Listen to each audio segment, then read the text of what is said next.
2025년 12월 10일 새벽입니다. 하나님 말씀은 시편 41편 1절에서 4절입니다. 가난한 자를 보살피는 자에게 복이 있으며 재앙의 날에 여호와께서 그를 건지실로다. 여호와께서 그를 지키사 살게 하시리니 그가 이 세상에서 복을 받을 것이라. 주여 그를 그 원수들의 뜻에 맡기지 마소서. 여호와께서 그를 병상에서 붙드시고 그가 누워 있을 때마다 그의 병을 고쳐 주시나이다.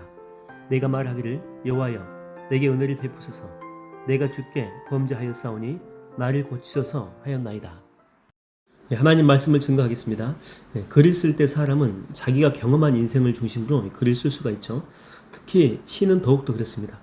경험이 녹아내리면서 이렇게 글로 이제 표현이 됩니다. 그래서 은혜가 있고 이 시는요, 이 감동이 있어요. 이 본문을 보게 되면 가난한 자를 보살피는 자에게 복이 있으며 이렇게 이야기했는데, 여기서 이게 가난한 자는 예전에 그 다윗을 생각나게 하죠. 사울에게 쫓길 때 먹을 게 없었습니다. 쉴 만한 거처도 없었고 마음 둘 곳이 없었죠. 광야에서 힘든 삶을 하루하루 살아갔던 것입니다. 그때 다윗은 자기를 도와준 그 사람들을 결코 잊을 수가 없었고, 그리고 지금 그들을 생각하면서 축복하는 시를 짓고 있습니다. 예전에 섬겼던 그 교회 원로 목사님도 간증을 할 때가 있었는데, 그분도 이제 개척을 하셨습니다. 초기 개척할 때인데 그때는 돈이 없었다라고 하죠. 근데 그분은 신학교를 다니면서 전도사 때 개척을 했는데 버스 탈 돈이 없어가지고 2시간 정도를 걸어갔고 신학교까지, 또 이렇게 밥 사 먹을 돈도 없어가지고 굶은 적도 많았다고 하죠. 그때 신학교 친구 한 분이 자기 손에 그 1,000원을 쥐어 주더라는 것이죠. 뭐 어떻게 보면은 별것 아닌 것 같아도 그분한테는 그 당시에는 정말 큰 돈이었다고 합니다. 그리고 이제 원로 목사님은 그때 이제 잊을 수가 없어가지고 돈을 준 친구는 이제 이미 은퇴했고 또 돌아가셨다고 합니다. 근데 아내와 이제 자녀들이 힘겹게 살아갔는데 그때 받은 은혜가 너무 커서 자녀들의 학자금뿐만 아니고 생활비 등등을 전부 다 챙기셨다고 하죠. 그러니까 힘들 때 자기를 도왔던 그 큰 사랑을 잊지 못한 것입니다. 가난해져 본 사람만이 가난한 삶이 어떤 것인 줄 압니다. 지하철에서도 이렇게 보게 되면 임산부가 가면요, 누가 양보해 주냐면 젊은 사람들 양보 안 합니다. 자기도 힘겹게 임신해가지고 애 낳아본 나이 많이 드신 할머니 같은 분들이, 그분들이 양보를 해주는 거예요. 자기도 힘들었던 때를 기억하는 거죠. 제가 아는 세무사 한 집사님이 계셨습니다. 이분도 이렇게 가난하게 살다가 자수성가를 해가지고 성공한 케이스입니다. 여의도에 사무실을 차릴 정도로 나름 성공했죠. 근데 이분이 항상 주기적으로 하는 것이 뭐냐면 반드시 자녀들을 고아원이나 독거노인이 머무는 곳에 이제 봉사하러 가는 거죠. 또 선물을 준다든지. 물론 연약한 자를 돕기 위한 것도 있지만 자녀들을 교훈하기 위해서 그들을 데리고 가는 거예요. 가난함이 무엇인지, 또한 그들의 삶이 얼마나 힘든 것인지. 그래서 이렇게 돈을 벌어도 혼자 쓰지 말고 항상 이들을 섬기며 살라고 하는 것을 경험을 통해서 알려주고 싶은 것입니다. 그래서 이분이 항상 입버릇처럼 하는 말이 뭐냐면, 우리 애들은 좋은 옷을 사줘도 그 다음날 가면 다 없어진대.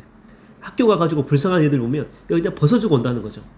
돈이 없어가지고 한 번 이렇게 수학여행 못 가는 그런 아이가 있었는데 학교 마치고 자기와 함께 아빠 사무실에서 이제 알바를 하자고 한대요. 돈이 없지만 그냥 주는 것은 실례일 수 있잖아요. 그래서 아이디어를 낸 거죠. 그래서 가서 아빠 사무실에서 막 복사도 해주고 청소도 해주고 심부름도 해주고, 그래서 수학여행 갈 경비를 마련할 수 있도록 한다고 하는 것입니다. 여러분, 신명기 15장 11절에 보니까 이렇게 나옵니다. 땅에는 언제든지 가난한 자가 그치지 아니하겠으므로 내가 내게 명령하여 이르노니 너는 반드시 내 땅 안에 내 형제 중 곤란한 자와 궁핍한 자에게 내 손을 펼칠지라. 가난한 자를 주님께서 이렇게 남겨두신 거예요. 그들을 돌보고 살뜰히 챙기는 몫은 누구 몫입니까? 우리예요, 우리. 우리들에게 주신 사명이다라고 하는 것이죠. 저는 여러분들이 항상 주변을 살피기를 축원드립니다. 그러면 이렇게 주변의 연약한 자를 섬길 때에 받을 축복이 뭐냐면 3절의 말씀에 보면 나오죠. 3절에 뭐라고 나옵니까? 그를 병상에서 붙드시고 그가 누워있을 때마다 그의 병을 고쳐 주셨다, 이렇게 나옵니다. 그러니까 다시 건강함을 얻게 된다라고 하는 거죠. 이 구절은요, 이사야서 58장 7절하고 8절에도 비슷하게 나와요. 또 줄인 자에게 내 양식을 나누어 주며 유리하는 빈민을 집에 들이며 헐벗은 자를 보면 입히며 그리하면 내 빛이 새벽같이 비칠 것이며 내 치유가 급속할 것이다, 이렇게 나옵니다. 지금 여러분들이 건강하다면 지금부터라도 이 부지런히 주변에 섬길 자를 한번 찾아보십시오. 그러면 나중에 여러분들이 병상 중에 있을지라도 하나님은 여러분들을 반드시 회복할 줄로 믿습니다. 또 실제로 이렇게 몸이 아프면 다른 사람을 살피는 것이 어렵긴 합니다. 그러나 아플지라도, 현재 여러분이 아플지라도 그럼에도 그 수준에서 다른 이들을 섬길 수 있는 그런 방법이 있습니다. 그러면 작을지라도 한번 그렇게 섬겨보세요. 하나님은 여러분에게 더 큰 은혜를 베풀 줄로 믿습니다. 경주의 그 최부자 때 가운 가운데 하나가 뭡니까? 사방 백리 안에 굶어 죽는 사람이 없게 하라. 손을 펼쳐서 가난하고 연약한 자를 섬기라고 하는 것이죠. 저는 항상 여러분의 주변이 여러분 때문에 여러분이 축복의 통로가 되어서 성령의 은혜가 차고 넘치기를 주의 이름으로 축원드립니다.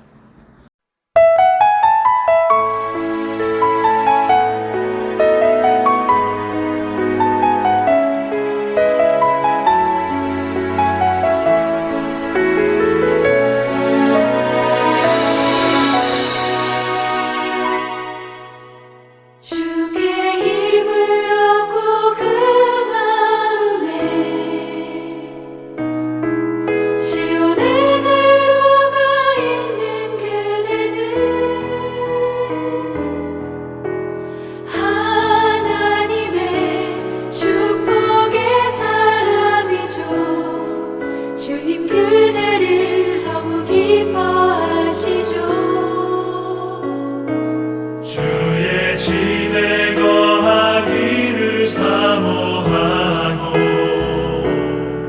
주를 항상 찬송하는 그대는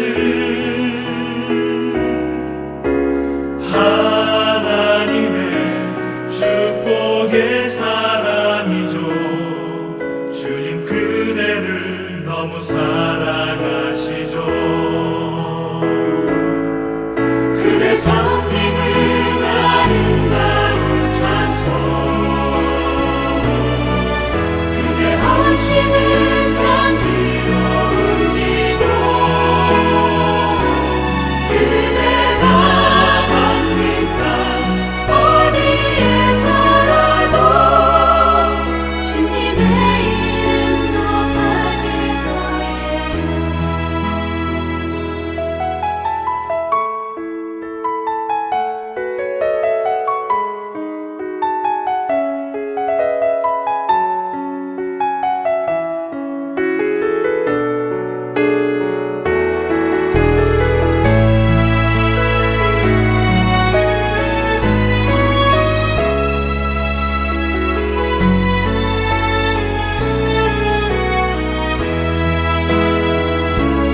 주께 힘을 얻고 그 마음에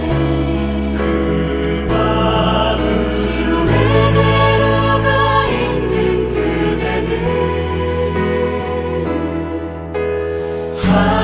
하나님의 축복의 사람이죠. 주님 그대를 너무 기뻐하시죠. 주의 집에 거하기를 사모하고 주를 항상 찬송하는 그대는 하나님의 축복의 사람이죠. 주님 그대를 너무 사랑하시죠.